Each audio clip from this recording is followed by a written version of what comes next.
Jesse's a friend of mine. He has a coffee business. Here we go. And in addition to the fact he has a chai tea business, so we'll show you the chai tea. They needed a space essentially to fulfill the orders out of. This is what I think is a mark of an entrepreneur. Not only is this a space for the coffee business, but now this is also an event space. There's going to be some music venues here, and it's going to be available photo studio for booking out for photo shoots, all these kind of things, because it looks amazing. Just look at it. That kind of entrepreneurial spirit reminds me of when I first started investing a decade ago, and I bought that first 2-bedroom apartment with my friend Simon. We stayed in one bedroom so we could Airbnb out the other bedroom, and we Airbnb'd out the sofa and the living room separately as well. So we didn't really have anywhere to live, but you just try to maximize the space you've got. And I think that's when you know you're an entrepreneur. We were bursting at the seams in our garage. We have 3 carts for our coffee catering business now. We are bursting at the seams. So we needed a team powwow and a storage space. And this is way bigger than what we actually needed, but we thought, why not open a space that people can rent out and utilize, and it works for us, but it also grows our business and lives and stuff. Yeah, and the grand opening went well. So grand opening was great. We hosted a concert in the back, threw up a stage, have a PA back there, had a bunch of people, a lot of chairs, and yeah, it was a smashing success. Jesse also has a weird accent like me. Weird also, but different. My wife's gonna hate that I'm showing you this part of the space, but this front room is just great for flex space for recording podcasts or photo shoot, whatever. This is what we needed this space for initially. Coffee business, all of our storage. We have our chai business, which is right here. So we need a space to do fulfillment for that. Our team shows up, they grab the stuff, they fill the coolers, and then we head to business around town to serve coffee or a wedding or a party. Is now photo studio, event space, stage. You've sold a business. Most people have not sold a business. What advice would you have to someone to build with the end in mind? What helped you sell the business, or what do you wish you'd done better? I don't think that these things came with that in mind. Like, I'm going to start this business so I can sell it. It kind of just happened along the way. Bookkeeping, taxes, actually keeping track of everything, so that when it came to that point, we actually had a good presentation to say, hey, this is the cash flow, this is our debt, this is everything that you need to know. And it didn't take us a year to get all of that stuff together, and we knew that it was real and consistent. So that was helpful, doing that. It was always on the side. Like, our business was never our full-time thing. And so I think that's just the reality of this business and the industry of catering. Like, we're first musicians, and this was a perfect, instead of working for someone else, we started our own side hustle, and then that grew to a full-time thing. And then we were able to sell that full-time thing to another couple who, they were actually competitors in the same city and had reached out to us, and we had kind of worked together for many years, and then we knew that they were the perfect people to. That's actually pretty common, like selling to a competitor. That's actually very common. Yeah. And then, but they took our name and closed their business. Oh, they did? Because so you had the better brand. We had the better brand. Okay. Yeah. And then you said bookkeeping, like keep having your books in orders. You said it was kind of a side hustle when you started as well, but not commingling funds. That's what a lot of small businesses do. So don't do that. Sounds like you're saying. Keep good order. From the beginning, we started a new bank account. We put $400 in it. That's what we started with. We rented equipment. We just did events and events and events. I think we did 15 events our first year, and then 45 events the next year, and then 80 events the next year, and then we were doing 200 events a year kind of thing, where it was a full-time thing. And then is this largely a cash-based business? Like, what percentage is cash versus card? Because you hear with businesses that are for sale cash-based, like a laundromat, it's like maybe the owner doesn't run, like obviously this isn't right, but if an owner claims that, oh, we actually made way more money than you see, but it was cash, so it's not, you don't see it anywhere, like that, then not only is that probably breaking, tax law, in addition to that, when you try and sell it on the back end, it's like you don't get any credit for the money you actually generated. So how do you deal with that in the coffee industry? Yeah, so we are set up as a catering business, so everything's paid for ahead of time. We very rarely do pay by cup events. Okay. So it's in our bank account before we show up to do an event. So all the invoicing and everything, occasionally a client will want to send us a check if you still do that.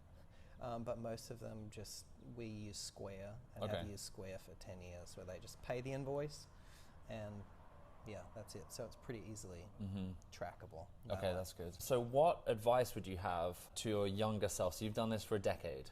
So you've learned a lot of lessons along the way. Yeah. What advice would you give yourself 10 years ago to prepare yourself better for some of the challenges ahead of running a business? 10 years ago, I wish that I would have told myself to have enough grace for myself, not expecting that a business I'm going to start and grow or buy and build is going to necessarily be paying all of my bills from day one. Like, we knew that for us it was a side hustle, but for many people it would be not a side hustle. Hopefully it's the main thing, but it might take time, and being okay with that.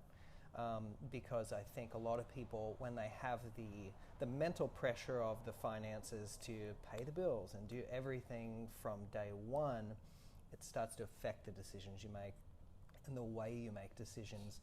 I see a lot of small businesses, especially in the catering field, where they will make a decision because they know that in the short term it's going to maybe make them more money, but long term they are just then part of the noise. They haven't really set their business apart with its own personality and the things they really do well and things that set them apart. So play the long game. Play the long game and figure out how in the short term to make your business function so you can still love it and be like passionate about it. Because with too much focus on bottom line, like we got to make money, I think with too much focus on that, you start to lose passion behind. Yes, you you're start to actually build a business that you hate. Yeah. That's really good advice for people starting businesses and going for the route where you may be working a job, like you guys are musicians first and foremost, so like it grew as a side hustle. So a lot of people I think watching this might be in a W-2 that they're not that passionate about. So if they do go for this kind of route, it's give yourself grace.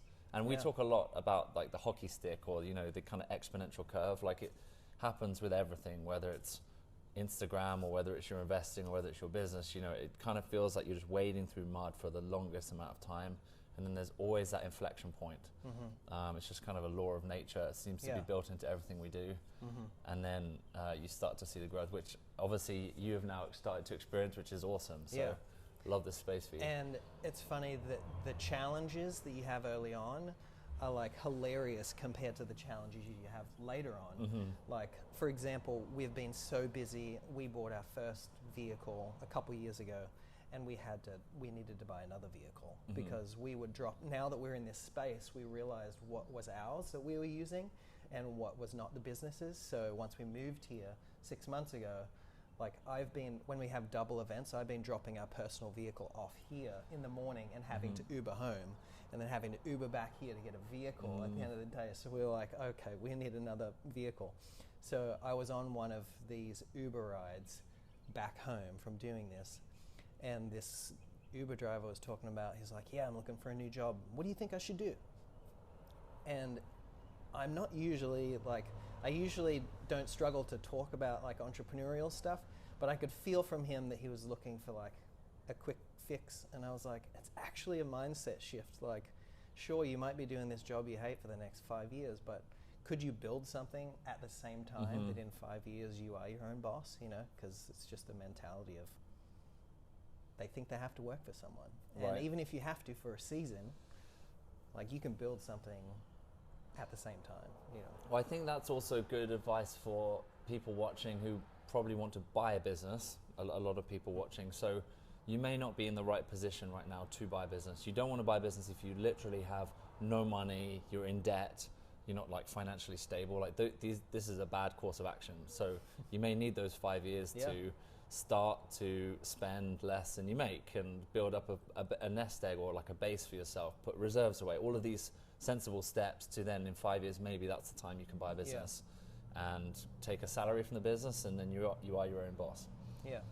Because if you're the one starting, and I mean a lot of the businesses people will be buying, like the current owner has put in that time of, you know, you're maybe working a W-2 job waiting until the time's right, but let's say they've been in a business, they've been building it for 5 or 20, 30 years, and for 5 years they didn't take a salary, you know, so they were in the same position of waiting at a certain point anyway, growing it. Mm-hmm. And you're just waiting until you're ready to maximize that Yeah. off of what they did. Right.